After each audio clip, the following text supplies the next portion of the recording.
Static GK और current events पर आधारित प्रश्नोत्तरी 3 मार्च 2021। 3 मार्च 2021। यह सीरीज सभी प्रतियोगिता परीक्षाओं के लिए यूपीएससी, एसएससी, राज्य पीसीएस जैसी सभी नौकरियों के प्रतियोगिता परीक्षाओं के लिए स्टैटिक जीके करंट इवेंट्स पर आधारित तैयार किया गया है। पहला प्रश्न है, इस वर्ष डायनासोर के जीवाश्म किस देश में पाए गए हैं? सही जवाब है ऑप्शन सी, अर्जेंटीना। अर्जेंटीना में डायनासोर के जीवाश्म पाया गया है। व्याख्या देखें, 1 मार्च 2021 को शोधकर्ताओं ने अर्जेंटीना में 140 मिलियन साल पहले डायनासोर के जीवाश्मों की खोज की घोषणा की गई थी। प्रश्न नंबर 2 है, अर्जेंटीना में पाए जाने वाले डायनासोर के जीवाश्म के बारे में सही कथन चुनना है।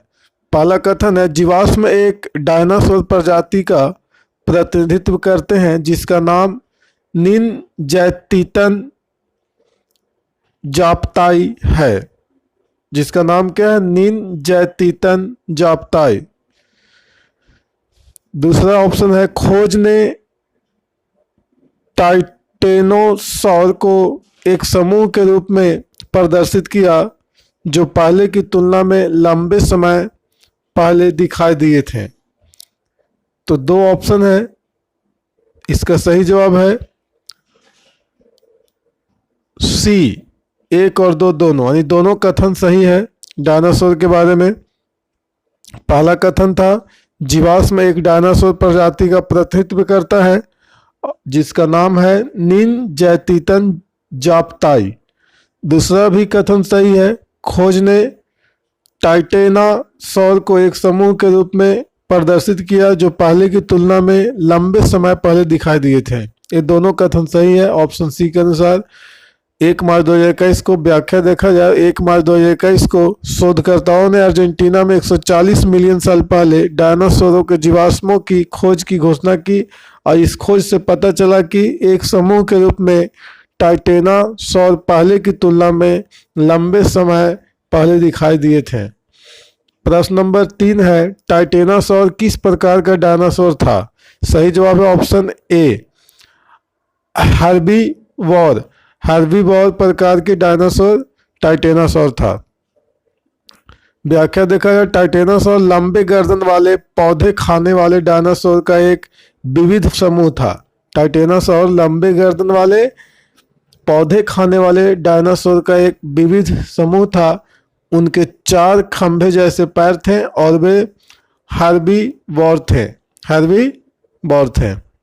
प्रश्न नंबर 4, किस औद्योगिक क्रांति को डिजिटल क्रांति कहा जा सकता है? सही जवाब है ऑप्शन सी, औद्योगिक क्रांति 4,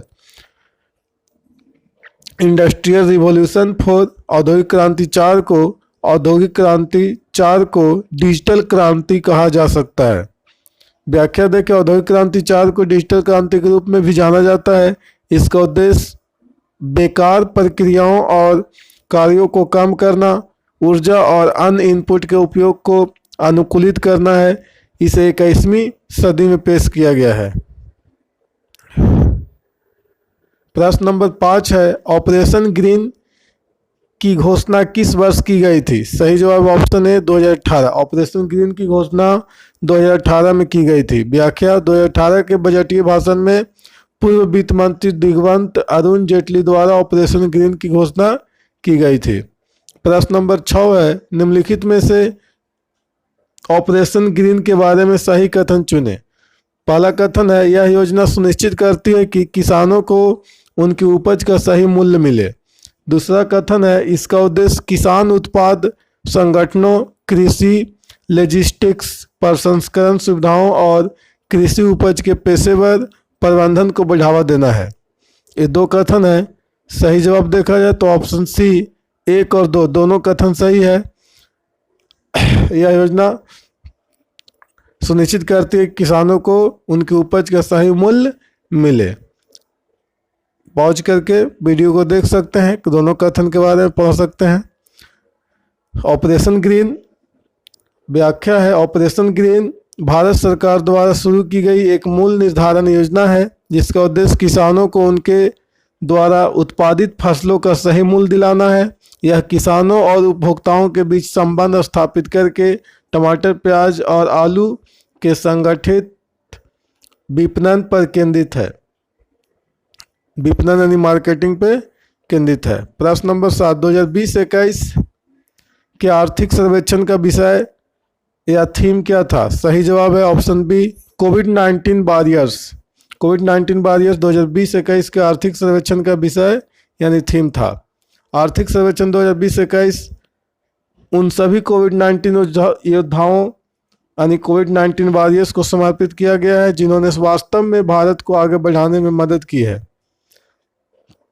प्रश्न नंबर 8, नई सूचना प्रौद्योगिकी मध्यवर्ती दिशा निर्देश और डिजिटल मीडिया आचार संहिता नियम 2021 के संबंध में सही कथन चुनना है। पहला कथन है, सोशल मीडिया मैसेजिंग बिचौलियों को पहले मूल पहचानकर्ता को सक्षम करना होगा। दूसरा कथन है, सोशल मीडिया कंपनी को उपयोगकर्ताओं की शिकायतों से निपटने के लिए भारत के 3 निवासियों को नियुक्त करना होगा। आंसर देखा जाए तो ऑप्शन सी यानी 1 और 2 दोनों कथन सही है। पहला कथन, सोशल मीडिया मैसेजिंग बिचौलियों को पहले मूल पहचानकर्ता को सक्षम करना होगा, और दूसरा ऑप्शन है कथन, सोशल मीडिया कंपनी को उपयोगकर्ताओं की शिकायतों से निपटने के लिए भारत के 3 निवासियों को नियुक्त करना होगा। सोशल मीडिया कंपनी को भारत सरकार ने हाल ही में नई सूचना प्रौद्योगिकी मध्यवर्ती दिशा निर्देश और डिजिटल मीडिया आचार संहिता नियम 2021 की घोषणा की है और उपयुक्त दोनों कथन नए नियमों के संदर्भ में मान्य है। प्रश्न नंबर 9, निम्नलिखित में से किसने भारत का पहला बजट पेश किया था? सही जवाब है option B, James Wilson. James Wilson जो है भारत का पहला बजट पेश करने वाले व्यक्ति हैं। व्याख्या देखें, ब्रिटिश अर्थशास्त्री जेम्स विल्सन, अर्थशास्त्री हैं ब्रिटिश यानी ब्रिटेन के जेम्स विल्सन, जिन्होंने 18 फरवरी 1860 ईस्वी को बजट पेश किया था। उन्होंने 3 तरह के कर यानी tax, income tax, licence tax और तंबाकू ड्यूटी की शुरुआत की थी। प्रश्न नंबर 10, लास्ट प्रश्न है, भारत के संविधान में स्वायत्त राज्य के निर्माण को कहाँ सूचीबद्ध किया गया है? सही जवाब है ऑप्शन सी, 244A। अनुच्छेद 244A में स्वायत्त राज्य के निर्माण को सूचीबद्ध किया गया है। असम के भीतर एक स्वायत्त राज्य के निर्माण की मांग की गई है और इसके लिए केंद्र को एक ज्ञापन सौंपकर अनुच्छेद 244 के ए लागू करने की मांग की गई है।